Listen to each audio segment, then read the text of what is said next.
Selamat sore Bapak dan Ibu semuanya, Shalom. Senang kita ketemu lagi ya di PA hari ini. Hari ini kita akan bahas mengenai menjadi umat kepercayaan Allah. Aku akan share screen sebentar ya. Oke, apa sih itu menjadi umat kepercayaan Allah? Begini, pada waktu Tuhan menyelamatkan kita, kita tahu kan ya Tuhan Yesus itu menyelamatkan kita kan ya. Dia datang ke dunia demi untuk menebus dosa Anda dan saya. Kita semua sepakat, kita semua setuju dengan itu. Dia datang untuk menebus kita, dia datang untuk menebus kita. Nah, pertanyaan selanjutnya adalah apakah tujuan Tuhan Yesus datang ke dunia hanya untuk menebus kita? Pertanyaannya begitu. Apakah tujuan Tuhan Yesus datang ke dunia hanya untuk menebus kita sehingga kita bisa masuk ke surga nantinya? Bapak dan Ibu, jawabannya enggak. Karena kalau Tuhan cuma datang agar kita bisa masuk ke surga, maka yang terjadi akan kayak begini.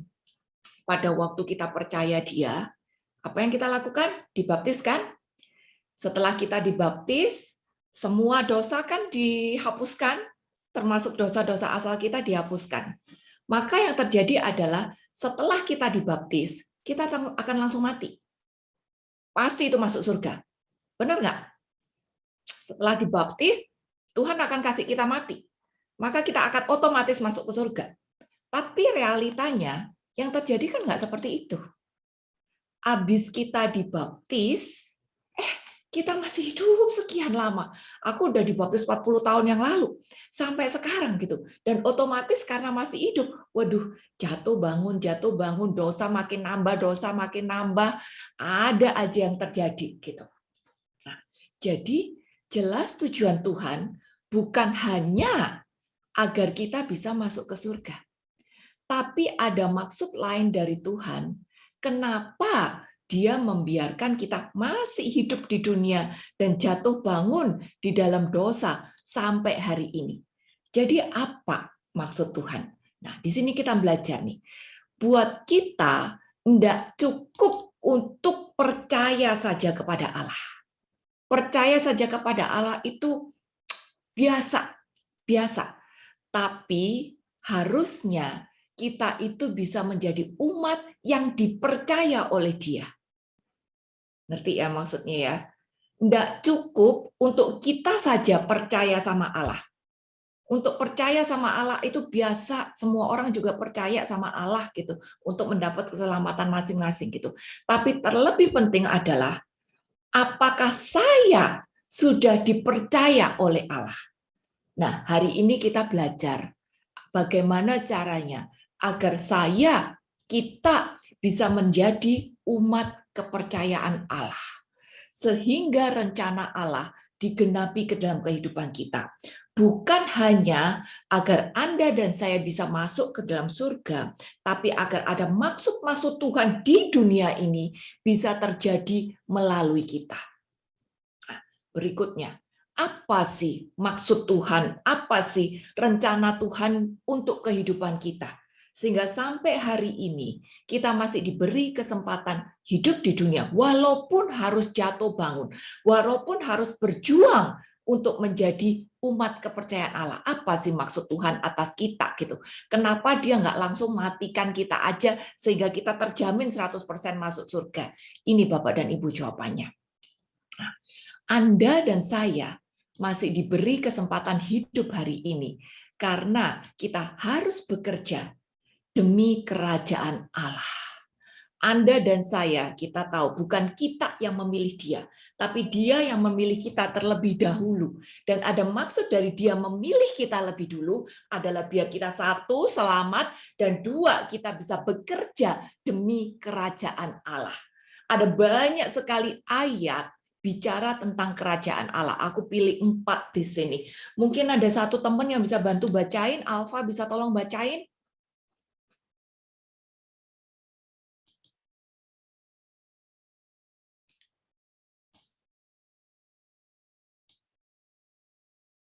Oh, Alfa nggak bisa mute ya, unmute ya.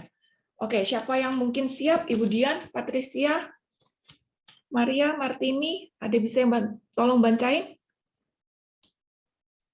Udah bisa, yang mana ya, Sil? Lukas 4.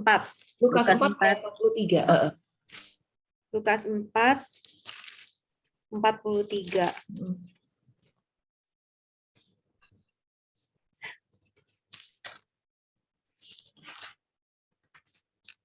Sorry.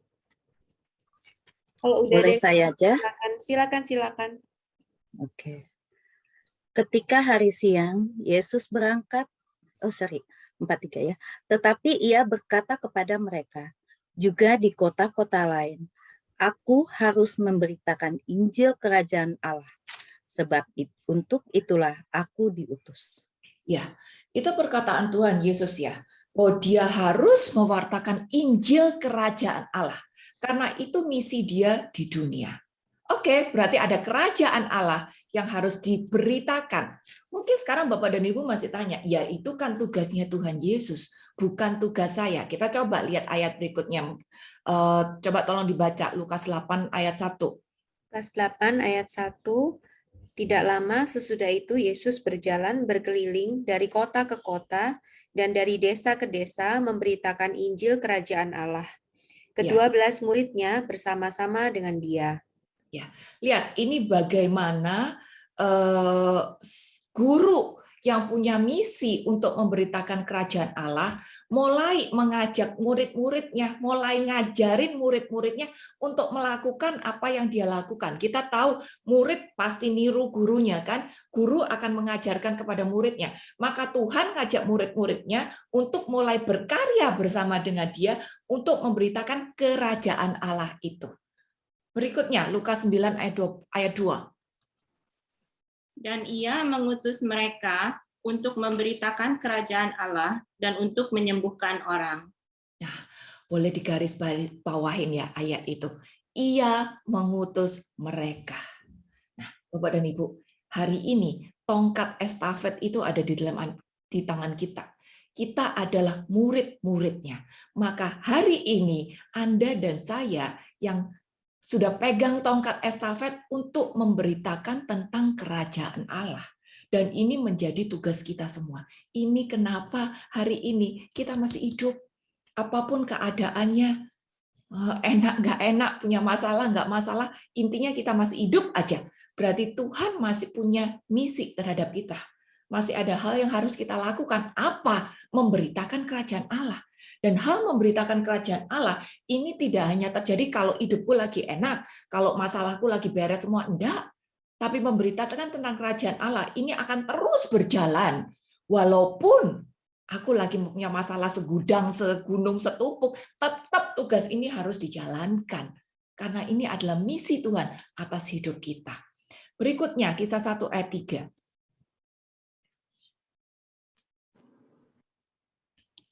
Kepada mereka ia menunjukkan dirinya setelah penderitaannya selesai. Dan dengan banyak tanda ia membuktikan bahwa ia hidup. Sebab selama 40 hari ia berulang-ulang menampakkan dirinya dan berbicara kepada mereka tentang kerajaan Allah.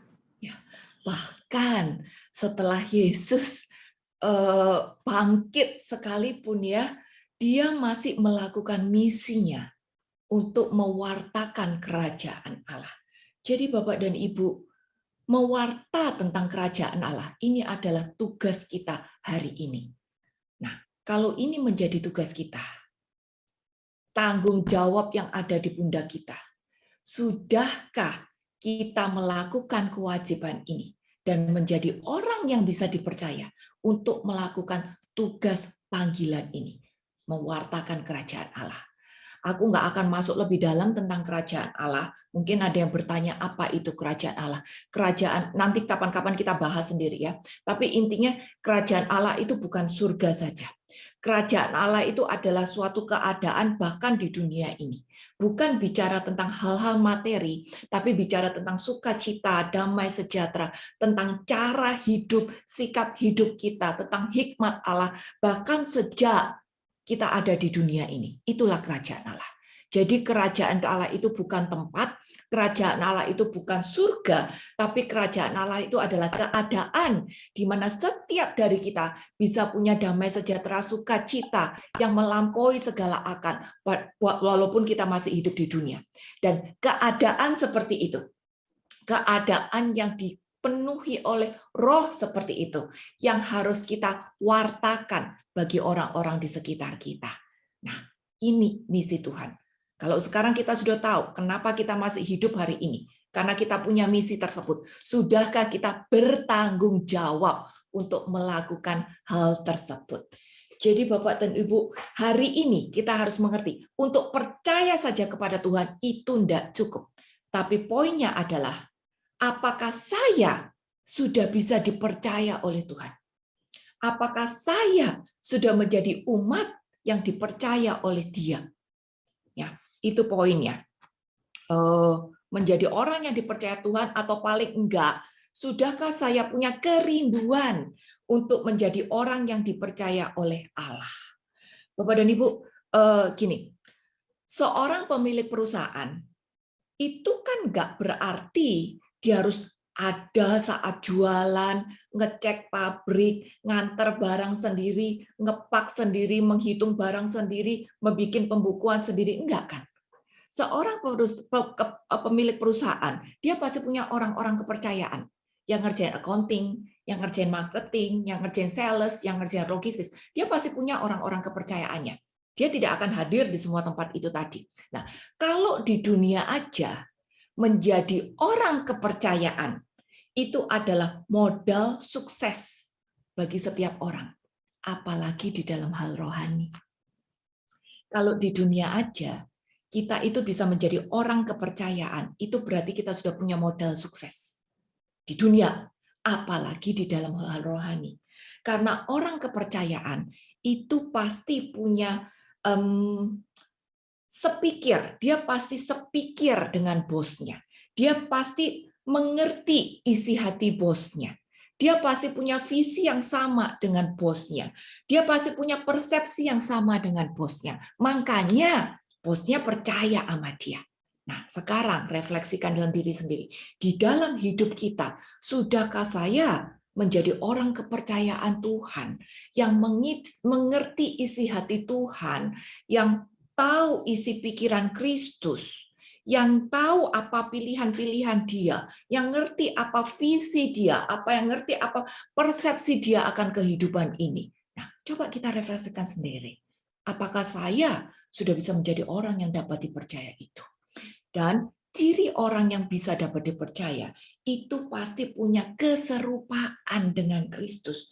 Karena kan sehati, sepikiran, sevisi, sepersepsi, jadi pasti sehati. Makanya Matius 5 ayat 48 ini ayat udah sering banget kita baca. Mungkin ada satu teman yang bisa bantu bacain?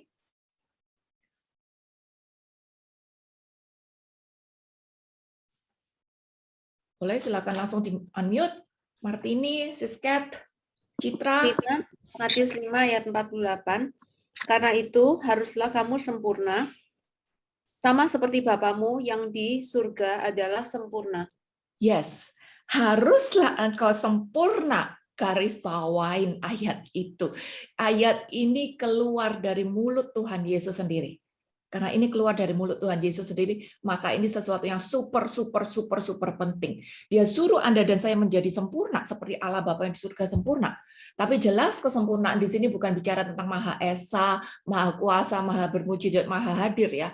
Tapi kesempurnaan di sini bicara tentang karakter, sikap hidup kita, motivasi kita, pikiran kita. Makanya setiap orang yang punya relasi pribadi sama Tuhan, itu pasti berubah. Dan semakin dekat kita berelasi dengan Tuhan, kita itu makin ketularan karakter-karakternya dia. Karakter apa sih? Karakter yang lembut hati, karakter yang bisa mengampuni, karakter yang nggak gampang tersinggung, karakter yang bisa cincai sama keadaan. Ada banyak nanti kita bahas itu.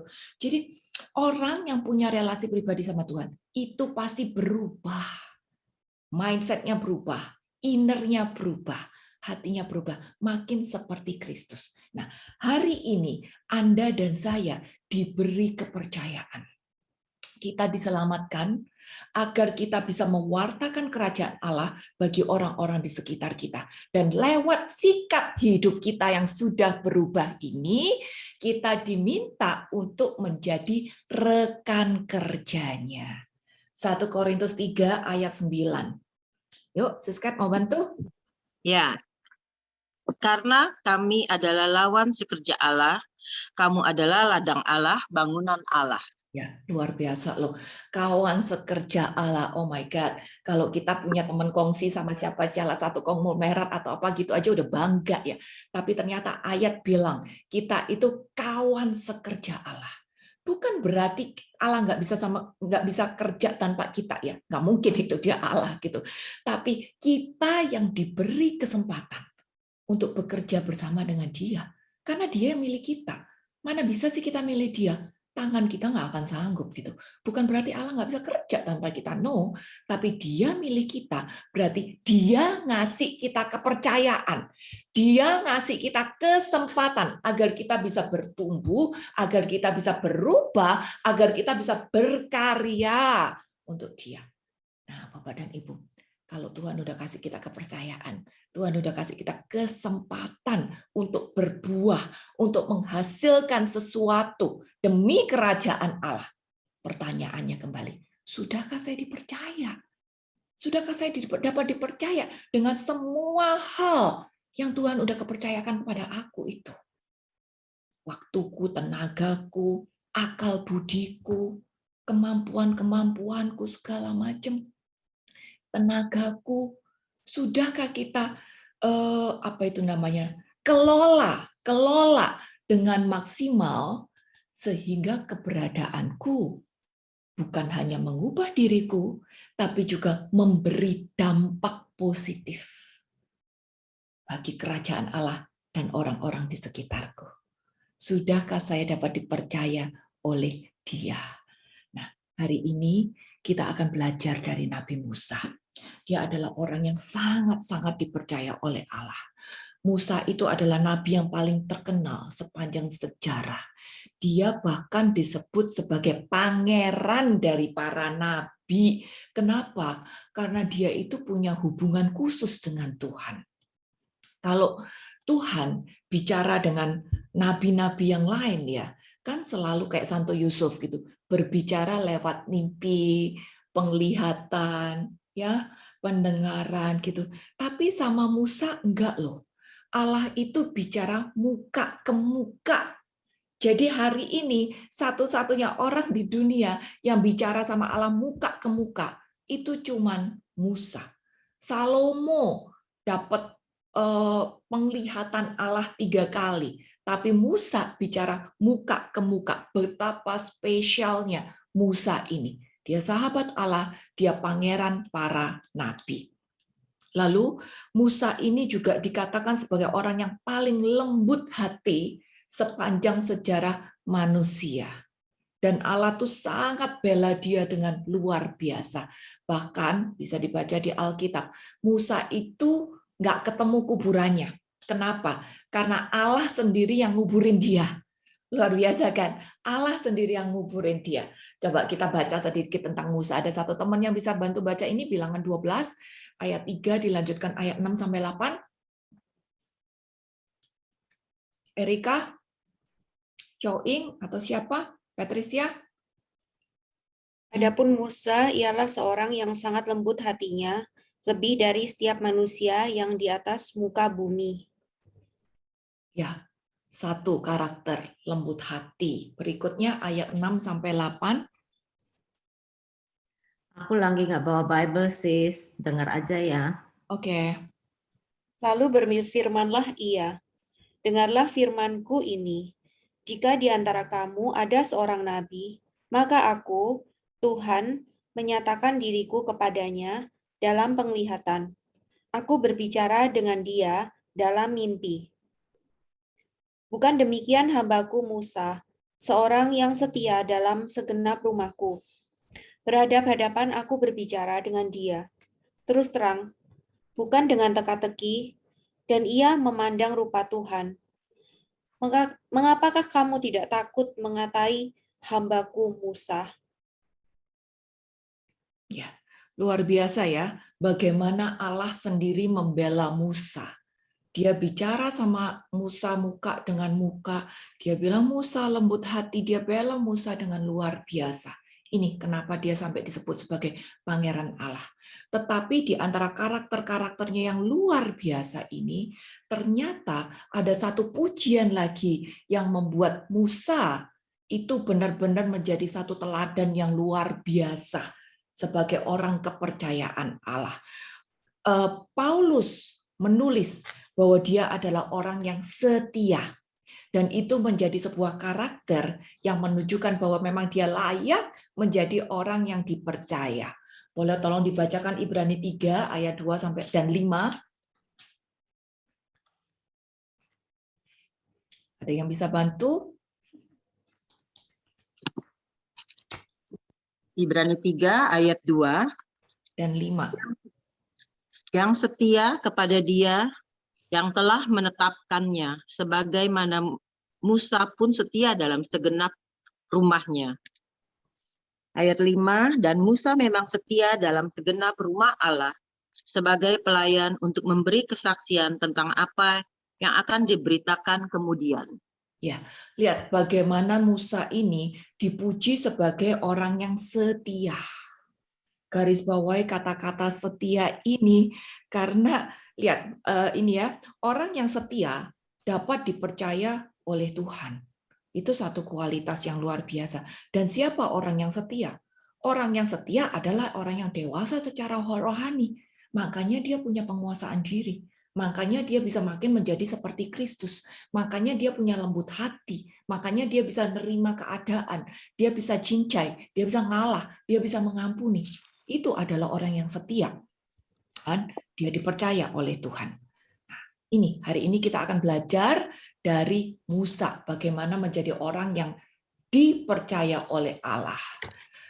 Korintus bilang, 1 Korintus 4 ayat 1-2, demikianlah hendaknya orang memandang kami sebagai hamba-hamba Kristus yang kepadanya dipercayakan rahasia Allah, yang akhirnya dituntut dari pelayan-pelayan yang demikian ialah bahwa mereka ternyata dapat dipercayai. Bapak dan Ibu coba baca ayat ini dalam hatinya.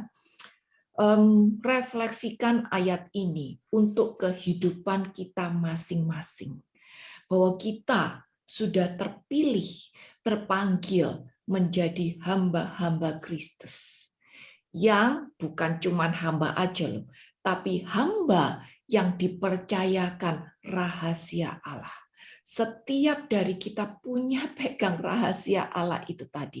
Rahasia keselamatan, jalan untuk menuju keselamatan, kerajaan Allah yang bisa dihidupi di dunia ini. Itu semua adalah rahasia Allah. Bagaimana menuju damai sejahtera dan sukacita. Itu adalah rahasia Allah. Nah, sekarang ayat 2. Kita yang pegang rahasia Allah itu tadi, hamba-hamba ini dituntut untuk bisa melakukan apa yang memang harus kita lakukan. Pertanyaannya, apa saya sudah dapat dipercaya? Apa saya hanya menghidupi kehidupan ini untuk kenikmatanku pribadi, untuk pemikiranku pribadi, untuk motivasi-motivasiku pribadi? Ini kita belajar agar setiap dari kita boleh berubah dengan kesadaran penuh untuk bisa punya kualitas seperti Nabi Musa, nabi yang dipercaya oleh Allah, sehingga pada akhirnya nanti kita boleh berubah menjadi seperti Kristus, makin menjadi seperti Kristus, yang kehidupan kita bisa memberi dampak positif bagi orang-orang lain. Ini ada beberapa karakter yang harus Anda dan saya punya saat kita berjuang untuk bisa menjadi serupa dengan Allah. Yang pertama, lembut hati. Tadi kita sudah baca ya, bahwa lembut hati itu Musa nomor 1, nggak ada orang lain lagi, dia adalah orang yang paling lembut hati. Dan lembut hati itu bukan bicara tentang ngomong halus. Enggak. Lembut hati itu bukan bicara tentang enggak pernah marah. Enggak, kita tahu Musa juga pernah marah sampai mecahin 2 loh batu. Dia juga pernah gregetan ngadepin komplainannya orang Israel. Diem aja atau lemah gemulai, enggak. Tapi orang yang lembut hati itu adalah orang yang bisa diubahkan oleh keadaan. Dia punya kerendahan hati untuk terus mengkoreksi diri. Dia bisa terima kritikan orang lain. Dia bahasa hari ini ya, nggak gampang baper bahasa hari ini. Nggak gampang baper, nggak gampang tersinggung, bisa adaptasi dengan keadaan, dan bisa tetap berjalan dengan kebenaran. Dia sabar, dia penurut, bukan hanya oleh orang, tapi juga oleh keadaan. Bapak dan Ibu, kita bayangin kayak Musa, yang orang yang ada di bawah dia itu ribuan, maka nggak mungkin dia bisa memuaskan semua orang itu. Kayak kita aja deh, kita bayangin aja kayak Jokowi gitu deh, paling gampang. Jokowi itu nggak mungkin bisa memuaskan semua orang. Ada satu golongan yang pengen begini, ada satu golongan yang pengen begini, ada satu golongan lain yang pengen begini. Demikian juga dengan Musa. Dan kehidupan kita pribadi. Ada waktu-waktunya kita tidak bisa memuaskan semua orang, membuat happy semua orang. Tapi orang yang lembut hati, lewat keadaan-keadaan, dia berproses. Dia bukan bosi dan otoriter dan diktator. Saya ketua, saya leadernya di sini, maka harus terjadi seperti ini. Enggak seperti itu. Dia akan punya hikmat untuk memproses keadaan dan memutuskan apa yang paling benar.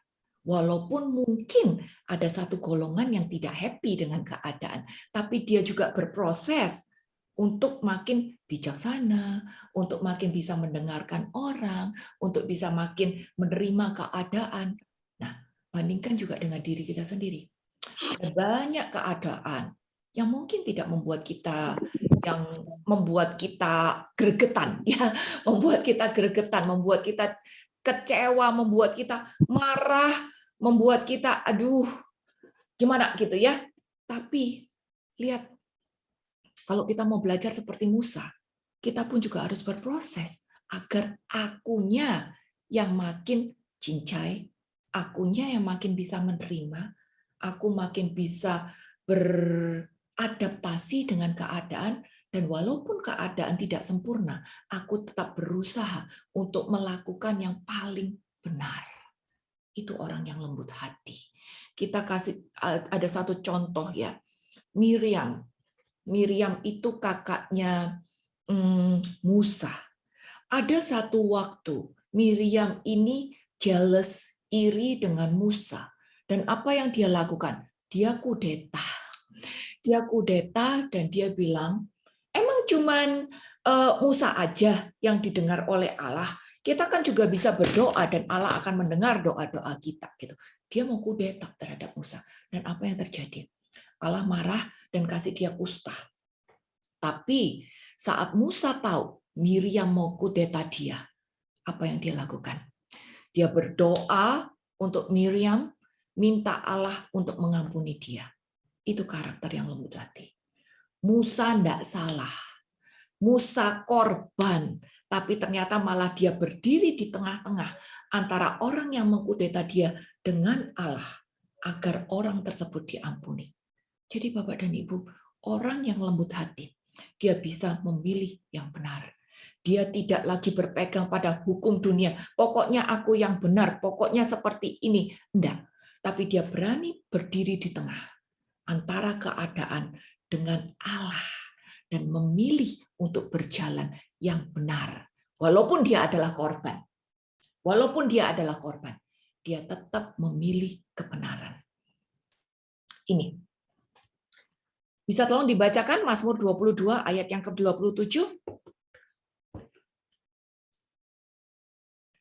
Siapa yang bantu?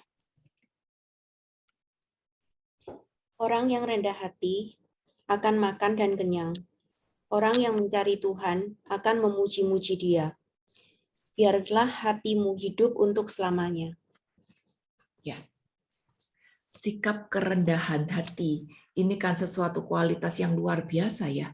Berarti dia siap dihina, berarti dia siap dibentuk, berarti dia siap terima kritik, berarti dia siap beradaptasi, dia siap terima keadaan yang tidak sesuai dengan kehendaknya, keinginannya. Dan rupanya orang yang rendah hati ini walaupun keadaan sepertinya tidak bagus untuk dia, ternyata dia kenyang. Apa sih maksudnya kenyang itu? Puas. Puas, tetap puas dengan keadaan. Bahasa kita mungkin hari ini tetap bisa cincai gitu loh. Dia tetap puas dengan keadaan. Dia nggak tersinggung, dia nggak marah. Ini karakter orang yang rendah hati. Jadi salah satu tanda kedewasaan kita adalah kalau kita bisa lemah lembut, rendah hati, puas dengan keadaan walaupun yang terjadi tidak sesuai dengan yang aku pikirkan. Makanya Matius 5 ayat 5, ada yang bisa bantu bacain? Silakan langsung di-unmute. Matius 5 ayat, ya Bu? Yes. Berbahagialah orang yang lemah lembut, karena mereka akan memiliki bumi. Lihat, ini perkataan Tuhan Yesus sendiri juga loh. Dan ini dia ajarkan dari awal.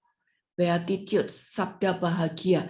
Ini Yesus mengajarkan, berbahagialah orang yang lemah lembut. Berarti ada kesabaran, nurut, dan apa yang terjadi? Dia akan memiliki bumi. Apa yang dimaksud memiliki bumi?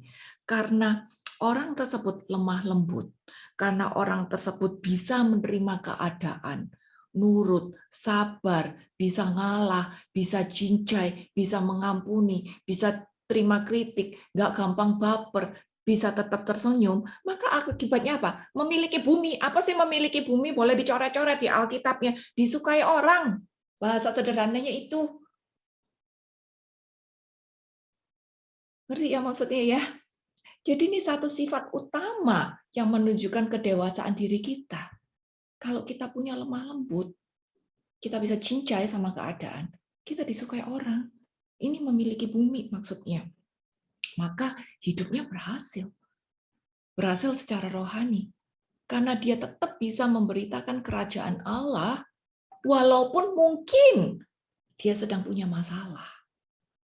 Karena masalah tidak menenggelamkan dia. Dia bisa menerima keadaan. Dia kenyang, dia puas. Walaupun ada masalah, dia tetap kenyang, dia tetap puas. Dia tetap sabar, dia tetap ada sukacita. Ini cara kita mewarta kerajaan Allah. Menunjukkan kalau kita adalah murid-murid yang bisa dipercaya. 1 Petrus 5 ayat 6. Yuk, siapa yang bisa bantu? Karena itu rendahkanlah dirimu di bawah tangan Tuhan yang kuat, supaya kamu ditinggikannya pada waktunya. Ya, ini menunjukkan kalau hukum dunia berbeda dengan hukum surga. Hukum dunia akan suruh kita ditinggikan, dipuji, dinaikkan, kayak gitu ya. Tapi ternyata hukum dunia berbeda. Justru semakin kita rendah hati, semakin kita bisa diubah oleh keadaan, nanti Tuhan yang akan meninggikan kita. Aku bisa kasih contoh banyak sekali hal ini, ya. Tapi aku rasa nggak ada waktu, nanti aja kalau sharing-sharing ntar buntut kalau ada waktu. Tapi ada satu bukti yang nyata. Matius 11 ayat 28 30. Satu bukti yang nyata tentang kelemah lembutan. Siapa yang mau baca? Marilah kepadaku semua yang letih, lesu, dan berbeban berat. Aku akan memberi kelegaan kepadamu. Pikulah kuk yang kupasang dan belajarlah padaku, karena aku lemah lembut dan rendah hati, dan jiwamu akan mendapat ketenangan. Sebab kuk yang kupasang itu enak dan bebanku pun ringan. Thank you. Lihat, Yesus pun bilang kalau dia lemah lembut dan rendah hati. Dan kita disuruh belajar ngikutin dia. Yesus aja lemah lembut dan rendah hati. Buktinya apa? Buktinya dia dicerca, dianiaya, mau dilemparin batu. Mungkin kalau bahasa Jawa bilang, aku nggak apa-apa, biarin aja.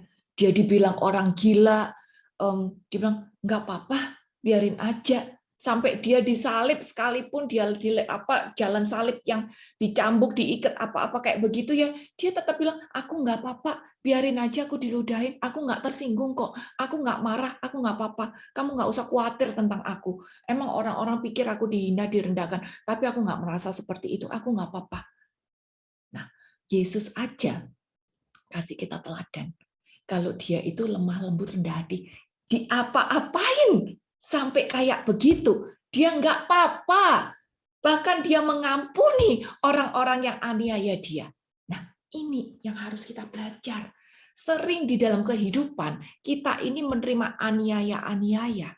Orang-orang yang tidak adil sama kita, orang-orang yang memojokkan kita, orang-orang yang kepengen ini, si ini maunya gitu, dan kita membuat diri kita terpojok atau tidak tahu harus bagaimana. Ada juga orang-orang yang mencuri hak-hak kita, mengecewakan kita. Tapi kalau kita lemah, lembut, dan rendah hati, apapun yang terjadi dalam kehidupan kita, kita bisa bilang, aku nggak apa-apa kok, aku nggak tersinggung, aku nggak marah, aku nggak merasa dilecehkan. Aku nggak apa-apa. Aku akan terus mengampuni dia, menerima keadaan, dan menunjukkan bahwa aku tetap bisa mewartakan kerajaan Allah, walaupun yang terjadi tidak sesuai dengan apa yang aku harapkan. Jadi teman-teman, Bapak dan Ibu, inilah karakter pertama yang harus wajib kudu kita miliki sebagai orang-orang yang dapat dipercaya oleh Allah. Karakter yang kedua, sebagai murid Kristus yang dapat dipercaya, otomatis dia harus bertanggung jawab. Karena Tuhan kan udah kasih kita talenta-talenta. Ada yang 5, ada yang 10. Setiap dari kita at least dikasih kehidupan kan hari ini. Itu talenta loh. Itu talenta. Kehidupan, kesehatan, punya tubuh, bisa ngomong, bisa bergerak, kita punya device hari ini, ada waktu, ada tenaga, itu semua adalah talenta. Nah, coba kelola apapun yang kita punya, walaupun terbatas, walaupun cuma sedikit waktunya, tenaganya cuma sedikit, kelola dengan baik. Jangan kita menjadi orang yang terima satu talenta, lalu dipendam di dalam tanah itu tadi. Cuma dipegang aja, tapi tidak mau kelola. Akibatnya apa? Tuannya marah. Hari ini Bapak dan Ibu, setiap dari kita punya lebih dari satu talenta. Belajar, kelola itu semua dengan baik. Biar kita bisa termasuk kategori orang yang bisa dipercaya oleh Allah, bertanggung jawab. Kolose 3 ayat 23, ada yang bisa bantu baca?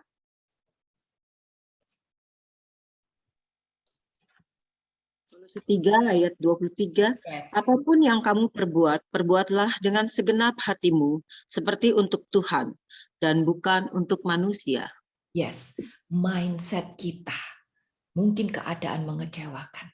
Mungkin lagi capek. Mungkin waktu sangat terbatas. Atau mungkin fisik kita lemah. Atau mungkin kita cacat. Atau mungkin kita punya HP terbatas, dana terbatas. Tapi coba belajar untuk memakai, mengelola itu semua dengan satu mindset. Aku lakukan ini untuk Tuhan. Saat kita punya mindset lakukan ini untuk Tuhan, maka kita akan lakukan tidak dengan asal-asalan. Kita akan lakukan ini dengan sungguh-sungguh, maksimal, hati, pikiran maksimal, walaupun kapasitinya terbatas. Sikap hati seperti itu adalah tanggung jawab. Dan Tuhan mau kita bertanggung jawab untuk kelola itu. Jangan kita menjadi seperti, ingat nggak perumpamaan orang kaya sama Lazarus? Ya, orang kaya itu tidak diceritakan salah apapun loh. Orang kaya yang berjubah ungu, dia nggak salah apa-apa. Bahkan dia kasih Lazarus makan dari remah-remah dari mejanya. Dia nggak pernah menghina Lazarus, dia nggak pernah memojokkan, bahkan Lazarus boleh ke rumahnya untuk ambil sisa makanan. Tapi kenapa si orang kaya masuk ke neraka? Karena orang kaya itu punya banyak capacity. Dan dia tidak pakai talenta-talentanya dengan maksimal untuk Tuhan, untuk kerajaan Allah. Padahal sebetulnya dia bisa. Jangan kasih Lazarus remah-remah kek, dikasih seporsi kek makanan, kasih duit sedikit kek untuk berobat, kasih baju kek gitu, atau ajak ngobrol kek gitu. Ada banyak hal yang bisa dilakukan. tapi dia tidak lakukan. Makanya kalau kita di Katolik ya, kita sering sekali lalai sama keadaan itu. Makanya kalau di Katolik kan kita selalu doa untuk minta pertobatan, perkataan, perbuatan, dan kelalaian. Karena ada banyak hal kita lalai memaksimalkan motivasi hati dan pikiran. Contoh kecil untuk diri kita sendiri. Kadang-kadang kalau kita baksos, wah, kita pikir oke, baksos, donasi untuk Tuhan. Tapi nanti kalau baksos, kunjungan, kita udah sibuk, foto-foto, kita lebih konsen, wah ini lagunya harus gini, ini persiapannya harus gini. Maka kita lupa untuk Tuhannya itu tadi. Kita lebih konsen dengan perfection, kita lebih konsen dengan rame-ramenya, dan lupa untuk menjaga sikap hati bahwa ini sebetulnya untuk Tuhan. Hadir di sini kita belajar untuk bertanggung jawab. Dan orang yang bertanggung jawab itu pasti punya kesetiaan dan ketekunan. Kesetiaan itu apa sih? Kesetiaan itu adalah orang yang terus berpegang teguh terhadap janji Tuhan. Janji itu di depan loh. Kita nggak tahu kapan terrealisasinya. Nggak tahu nanti bentuknya kayak apa. Tapi orang yang setia tetap berpegang teguh pada janji Tuhan. Apa yang Tuhan katakan, dia akan lakukan dan imani setiap perkataan itu. Itu adalah orang yang setia. Orang yang setia adalah orang yang tetap memilih Tuhan. Apapun kondisinya. Kondisi terlalu bagus, kondisi terlalu jelek, dia akan terus tetap memilih Tuhan. Ini orang yang setia. Dan itu tidak gampang, Bapak dan Ibu. Sering kalau kita keadaan terlalu bagus, kita lupa sama Tuhan. Kalau keadaan terlalu jelek, kita marah sama Tuhan. Ini manusia. Tapi Tuhan hari ini minta, kalau kita mau menjadi orang kepercayaan Allah, tanggung jawab kita itu harus disertai dengan kesetiaan. Walaupun keadaan ekstrim bagus ataupun ekstrim jelek. Contoh kecil kayak gini ya. Kita coba bedain tekun sama setia. Orang setia ini kayak gini. Aku tinggal di Gading Serpong, mau ke GBK. Maka kalau aku dari sini mau ke GBK, kan cukup jauh tuh perjalanannya ya. Aku nggak boleh belok beli bakso, belok mampir ke toko, aku nggak boleh pasang Waze-nya beralih ke Gandaria atau ke Green Garden dulu, mampir mau kongko, enggak. GBK ya GBK, udah. Lurus gitu jalannya, titiknya tetap satu. Itu orang yang setia, enggak berubah-berubah. Apapun keadaannya, itu orang setia. Ya, ntar aku kasih contoh lagi yang betul. Nah, ini yang harus kita punya. Habakuk 3 ayat 17-19. Ada yang bantu baca? Sekalipun pohon ara tidak berbunga, pohon anggur tidak berbuah, hasil pohon zaitun mengecewakan. Sekalipun ladang-ladang tidak menghasilkan bahan makanan, kambing domba terhalau dari kurungan, dan tidak ada lembu sapi dalam kandang. Namun aku akan bersorak-sorak di dalam Tuhan, beria-ria di dalam Allah yang menyelamatkan aku. Allah Tuhanku itu kekuatanku. Ia membuat kakiku seperti kaki rusa. Ia membiarkan aku berjejak di bukit-bukitku. Teman-teman, baca ayat ini. Kira-kira ini keadaan enak apa enggak? Keadaan enak. Pohon ara nggak berbunga. Pohon anggur nggak berbuah. Pohon zaitun pun mengecewakan. Ladang-ladang tidak menghasilkan apa-apa. Kambing domba semuanya terhalau. Nggak ada lembu sapi dalam kandang. Waduh, ini kayaknya tekor habis-habisan. Semuanya nggak dapat gitu. Bapak dan Ibu, menjadi orang kepercayaan Tuhan bukan bicara doaku sudah dikabulkan, keadaanku lagi bagus atau enak. Bahkan kita sering mengalami ini. Jujur, aku juga mengalami keadaan ini. Bisa dibilang beberapa tahun terakhir aku merasakan pun hal-hal seperti ini. Doa tidak terkabulkan, keadaan tidak bagus, apa semuanya sepertinya semuanya itu mengecewakan. Tidak bagus. Ada begitu banyak hal yang tidak menyenangkan secara duniawi. Tapi lihat endingnya. Allah Tuhan itu kekuatanku. Yang membuat kakiku seperti kaki rusa, yang membiarkan aku berjejak di antara bukit-bukit batu. Bapak dan Ibu, aku tidak tahu hal apa yang Anda alami sekarang. Mungkin ada yang dalam kesesakan, mungkin ada yang merasa bertahun-tahun doaku tidak dikabulkan, bahwa bahkan keadaan sepertinya menjadi lebih parah dan lebih parah dan lebih parah lagi. Tapi orang yang setia, tujuannya jelas, visinya jelas. Dia tetap mau hidup untuk memuliakan Tuhan, mewartakan kerajaan Allah. Walaupun apa yang dia hadapi ini sebenarnya tidak nyaman. Jangan terpaku. Mewartakan kerajaan Allah itu berarti doaku harus dikabulkan. Jangan terpaku. Mewartakan kerajaan Allah itu berarti hidupku nyaman, keluargaku baik-baik, aku punya dana, aku sehat, aku punya waktu. No. Lihat ayat ini. Kalau perlu Alkitabnya diberi batas, ditekuk, dan digarisbawahi. Biar kita tahu bahwa apapun yang terjadi dalam kehidupan kita, orang yang setia tetap harus mewartakan kerajaan Allah. Ini adalah tanggung jawab kita. Ini adalah bukti kalau kita adalah umat yang bisa dipercaya. Lukas 16 ayat 10, siapa bisa tolong bacakan? Ini yang harus bisa menjadi prinsip hidup kita. Lukas 16 ayat 10. Barang siapa setia dalam perkara-perkara kecil, ia setia juga dalam perkara-perkara besar. Dan barang siapa yang tidak benar dalam perkara-perkara kecil, ia tidak benar dalam perkara-perkara besar. Alright. Ya, aku rasa semuanya udah hafal ya ayat ini ya. Setiap perkara kecil diberi perkara besar. Nah, masalahnya kita ini kan sering doanya itu minta banyak. Ya kan? Tuhan tolong ini, Tuhan tolong tambahkan ini, Tuhan tolong bukakan jalan ini. Gitu kan doa kita kan sering begitu kan gitu. Jadi, sekarang kita belajar jangan sok minta-minta. Karena kalau kita mintanya besar, berarti kesetiaan kita juga harus makin besar. Tanggung jawab kita juga harus makin gede. Kita belajar dulu untuk setia dengan apa yang di depan mata kita hari ini. Dengan sedikit waktu yang kita punya, dengan sedikit tenaga yang kita punya, dengan setiap keterbatasan fisik, akal budi kita, coba kita kelola itu dulu dengan setia. Saat kita setia, baru nanti Tuhan akan tambah-tambahkan.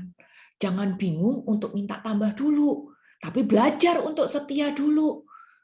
Bapak dan Ibu, aku tuh nggak pernah terpikir untuk bisa sharing Alkitab.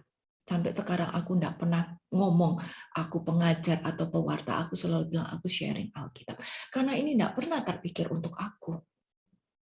Nggak pernah punya cita-cita untuk seperti ini. Tapi aku cuma belajar setia.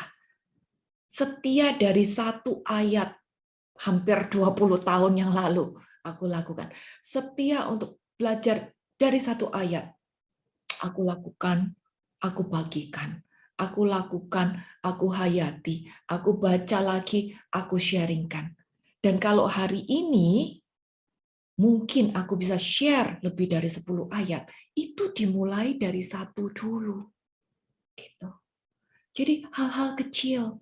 Aku enggak tahu ya apa yang Bapak dan Ibu ada di depan diri sendiri hari ini. Mungkin untuk broadcast firman setiap hari, untuk refleksi satu ayat setiap hari. Tapi kita coba untuk lakukan itu dengan setia. Saat teduh setiap hari, coba lakukan itu dengan setia. Aku ingat mungkin belasan tahun yang lalu, Patricia pernah nanya ke aku, doa berapa jam, berapa lama. Aku ingat waktu itu kita baru kelar olahraga di depannya gym. Dan aku jawab, kalau menurut ayat, 1 jam sehari. Berjaga-jagalah satu jam. Tidak bisakah kamu berjaga-jaga 1 jam aja dengan aku? Dan Patricia waktu itu jawab, 1 jam, doa 5 menit aja udah bingung mau ngomong apa. Waktu itu dia jawab itu. Aku nggak tahu sekarang dia jam doa berapa lama. Patricia, kamu berapa lama jam doa hari ini? Rosario aja kita udah siang dan malam, udah berapa jam tuh? Itu Bapak dan Ibu, itu satu kesaksian sederhana ya. Bagaimana kalau kita setia dalam perkara kecil, hal-hal yang tadinya kita tidak terpikirkan, akhirnya bisa menjadi sebuah kenikmatan. Tuhan tambah-tambahkan. Itu kesetiaan. Lalu berikutnya ketekunan. Ketekunan itu bahasa kita hari ini adalah komitmen ya. Di Alkitab tidak ada kata-kata komitmen, tapi di Alkitab itu ada bahasanya tuh ketekunan. Dan ketekunan itu akan pasti selalu membawa kepada peningkatan. Coba siapa bisa tolong baca Yakobus 5 ayat 11?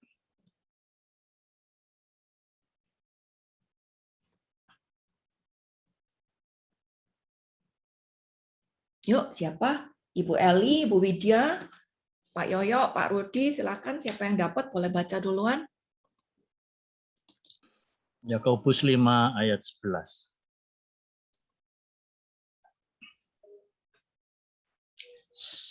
Sesungguhnya kami menyebut mereka berbahagia, yaitu mereka yang telah bertekun. Kamu telah mendengar tentang ketekunan Ayub, dan kamu telah tahu apa yang pada akhirnya disediakan Tuhan baginya, karena Tuhan Maha Penyayang dan penuh belas kasihan. Ya, gimana pun juga ketekunan itu pasti membawa peningkatan. Dan di titik manapun hari ini Bapak dan Ibu berada, coba kita pegang komitmen kita. Aku percaya akan ada harinya nanti, yang hari ini Anda mungkin nggak pikir, aduh bagaimana sih aku bisa baca Alkitab sampai 30 menit, aku bisa berdoa sampai 1 jam, kayaknya nggak mungkin deh, setengah jam aja udah ketiduran gitu ya. Tapi nanti akan ada waktunya Anda akan menikmati. Yang penting kita tekun. Semua itu akan membawa pada peningkatan. Ibrani 10 ayat 36. Sebab, siapa yang bisa baca? Sebab kamu memerlukan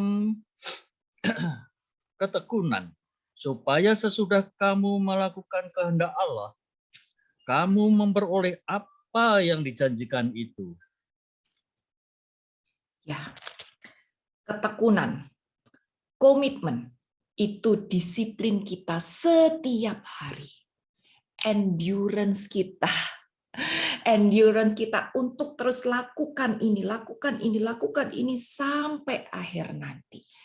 Jangan apa yang sudah dimulai dari roh diakhiri oleh daging. Itu Galatia ayat 3. Kalau hari ini kita sudah memulai kehidupan kita dari roh, lalu mungkin besok 1-2 tahun lagi kan keadaan berubah, keadaan pasti berubah, akan selalu berubah. Keadaan kita berubah, mungkin kita terima lotre 10 triliun, atau keadaan kita menjadi sangat buruk, lalu kita kendor pada ketekunan kita. Maka hari ini apa yang kita sudah tabur, semuanya akan hilang. Ayat bilang, jangan sampai setelah kita supaya sesudah kamu melakukan kehendak Allah, hari ini kita melakukan kehendak Allah. Semoga pada akhirnya kita akan menerima apa yang dijanjikan. Kalau kita tekun. Jangan sampai istilahnya kita mutung setengah jalan karena keadaan kita berubah dan membuat kita putus disiplin. Jadi disiplin, ketekunan, komitmen, ini endurance kita sampai akhir.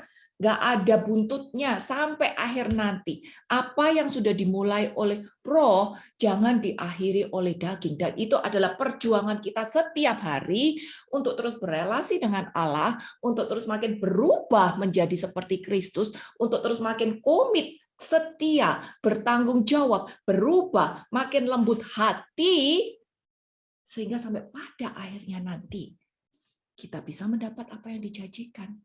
Jadi ini penting banget. Yakobus 1 ayat 1 sampai ayat 3 dan 4. Sebab kamu tahu bahwa ujian terhadap imanmu itu menghasilkan ketekunan. Dan biarkanlah ketekunan itu memperoleh buah yang matang, supaya kamu menjadi sempurna dan utuh dan tak kekurangan suatu apapun. Amin. Mindset. Orang yang bisa dipercaya oleh Tuhan. Dia akan melihat ujian sebagai sebuah kesempatan untuk terbang makin tinggi. Makanya kita selalu diminta untuk menjadi seperti Raja Wali yang terbang justru di atas badai. Makanya ada perumpamaan di mana kita harus berjalan di atas air.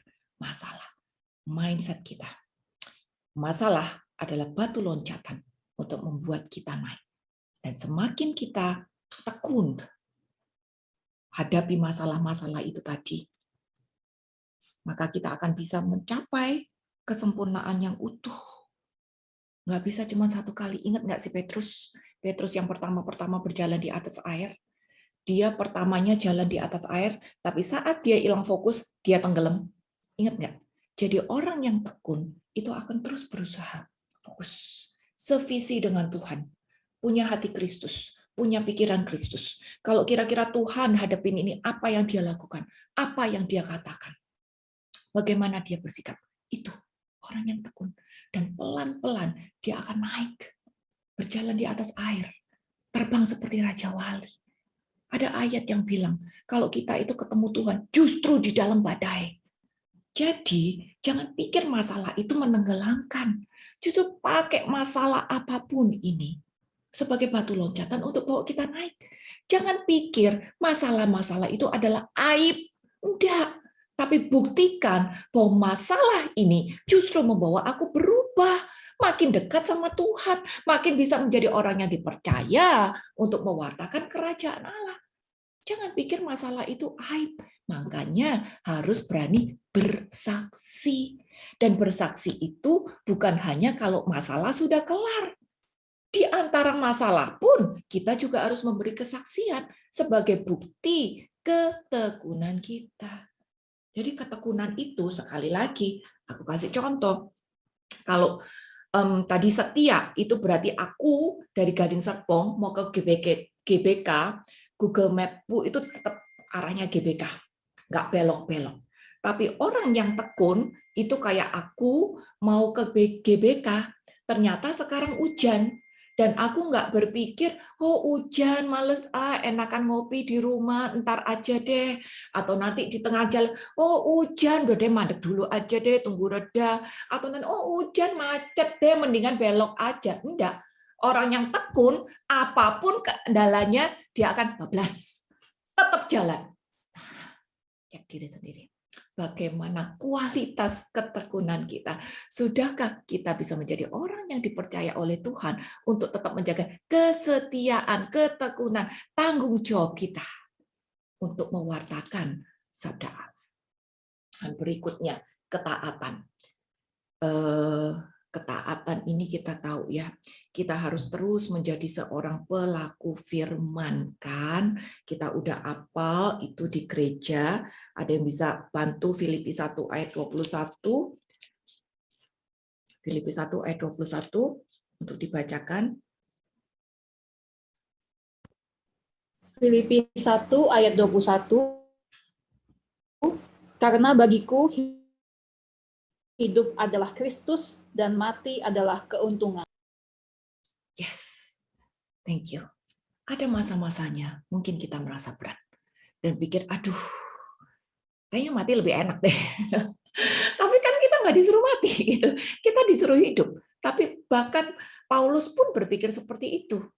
Mati itu keuntungan. Tapi kalau hari ini kita hidup, berarti hidup kita untuk Kristus. Bukan untuk kehendakku, bukan untuk kenikmatanku, bukan untuk mauku terjadi. Itu orang yang taat.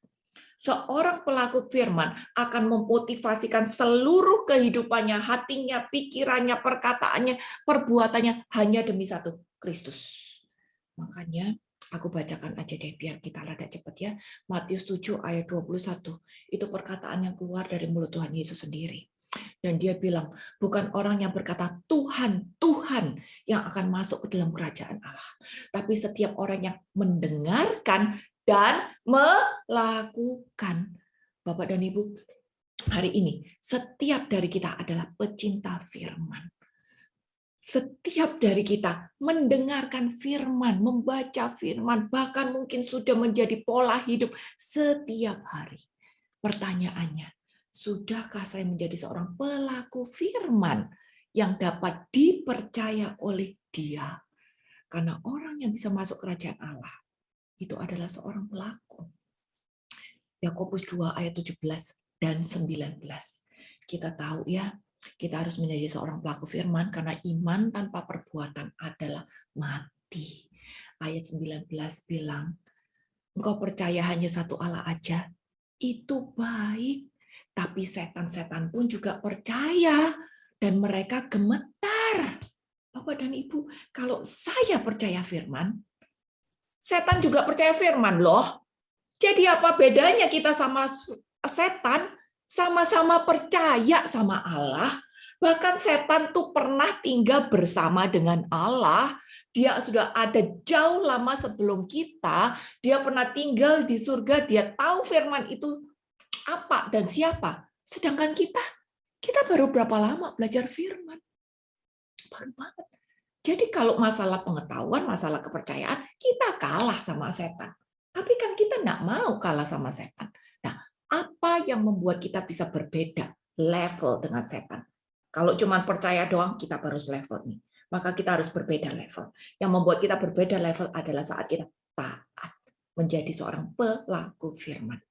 Karena setan tidak akan pernah menjadi seorang pelaku firman. Setan, dia tidak mau memaafkan. Dia tetap iri. Dia tetap marah-marah. Dia tetap egois, dia tetap tidak bisa menerima perbedaan, dia tetap kepengen kehendaknya terjadi, dia tetap ada kesombongan, tidak ada kelemah lembutan, tidak ada kerendah hatian, dia tidak mau bertanggung jawab, dia tidak peduli efek negatif yang terjadi atas setiap tindakannya. Kita nggak boleh seperti itu. Maka ketaatan adalah satu-satunya hal yang membuat kita berbeda dengan setan.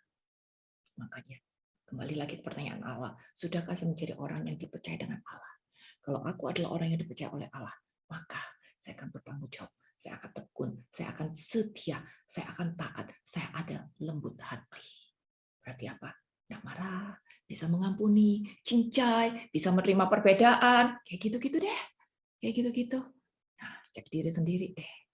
Sifat yang terakhir, jujur. Matius 5 ayat 37. Ini sederhana.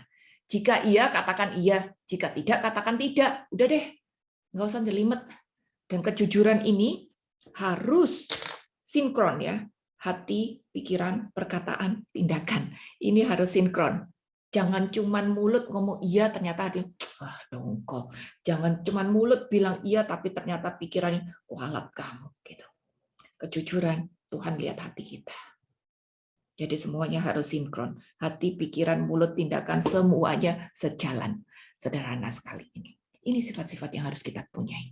Dan pada akhirnya, orang yang bisa dipercaya oleh Allah, hidupnya akan bisa menjadi teladan.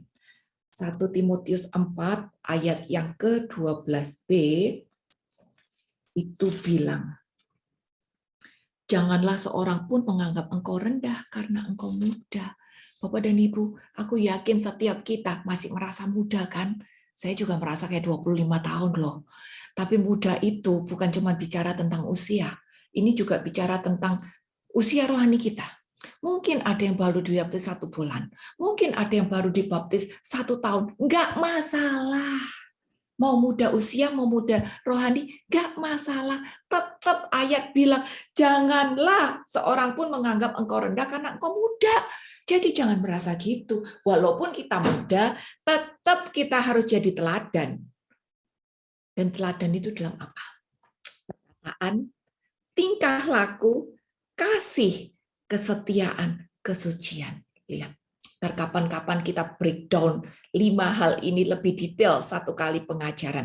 Tapi hari ini, cek diri, sudahkah aku menjadi teladan kesetiaan, tingkah laku? Jangan-jangan orang sekitarku cuma bilang, wah ini kayaknya doa-doa, aktif-aktif tiap itu, tapi pemarah, tapi egois, tapi pelitnya luar biasa, tapi juteknya setengah mati. Nah, hati-hati, kita harus menjadi teladan.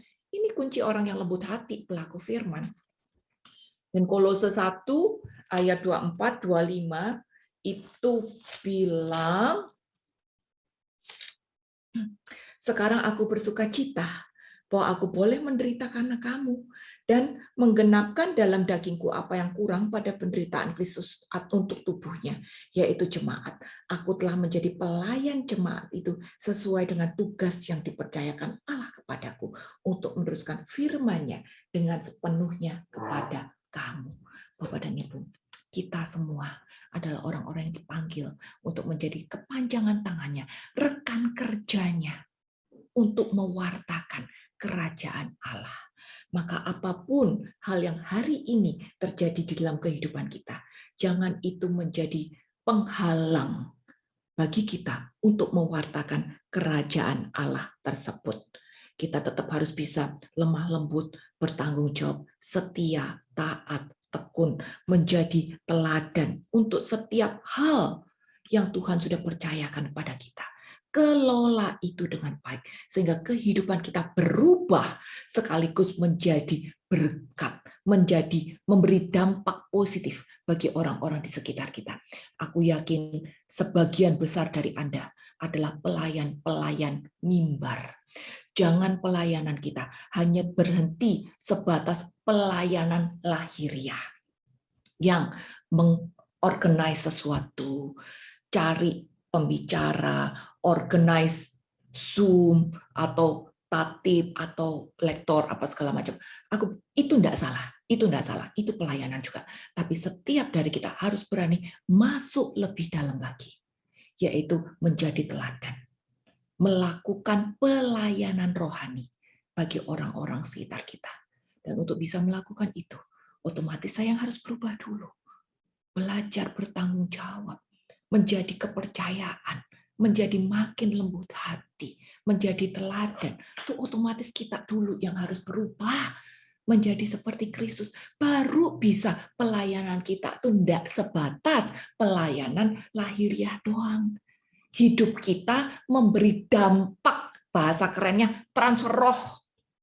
Bukan cuma pelayanan lahiriah, bikin ini, bikin itu, cari ini, cari itu, setup ini, setup itu. Enggak. Tapi di dalam kehidupan kita sehari-hari ada transfer roh, ada dampak positif bagi orang-orang di sekitar kita. Jadi kita udah bahas ini tadi Lukas 12, 47, 48. Jangan minta banyak kalau kita nggak dapat dipercaya. Jadi lebih baik kita konsen dengan apa yang ada pada kita hari ini. Kelola dengan setia. Kelola dengan baik, dan nanti akan ada waktunya Tuhan tambahkan. Jangan bingung untuk minta Tuhan tambahkan, Tuhan kabulkan, Tuhan tingkatkan. Enggak, ada waktunya itu nanti Tuhan akan berikan. Yang penting apa yang di depan kita kelola dulu dengan maksimal. 1 Timotius 1 ayat 12, ini manusia yang sesungguhnya. Aku bersyukur kepada Dia yang menguatkan aku, yaitu Kristus Tuhan kita, karena Ia menganggap aku setia dan mempercayakan pelayanan ini kepadaku.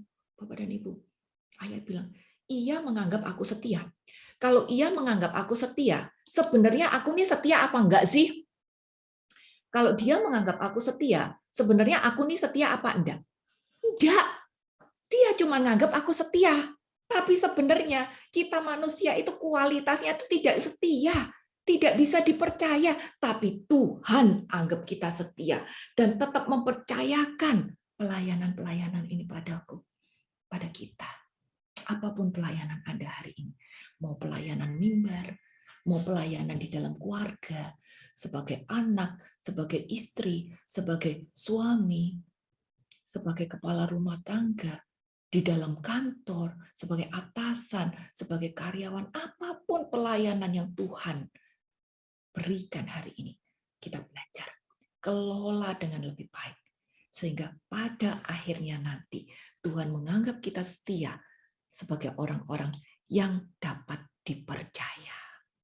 Dan kalau memang kita berubah dan menjadi orang-orang yang bisa dipercaya dengan kualitas yang lemah lembut, tanggung jawab, setia, sabar, rendah hati, taat, menjadi teladan, ada upah. Amsal 28 ayat 20b. Orang yang dipercaya mendapat banyak berkat. Siapa di sini yang mau terima berkat banyak? Aku yakin setiap dari kita mau terima berkat banyak. Dan syaratnya adalah orang yang bisa dipercaya oleh Allah. Untuk kita menjadi orang yang percaya, itu biasa. Itu biasa. Setiap orang berharap dengan percaya bisa mendapat keselamatan. Tapi buat kita yang hari ini sudah belajar, kita ngerti bahwa kehendak Tuhan adalah agar kita bisa menjadi orang-orang yang Dia percaya. Tuhan Yesus memberkati.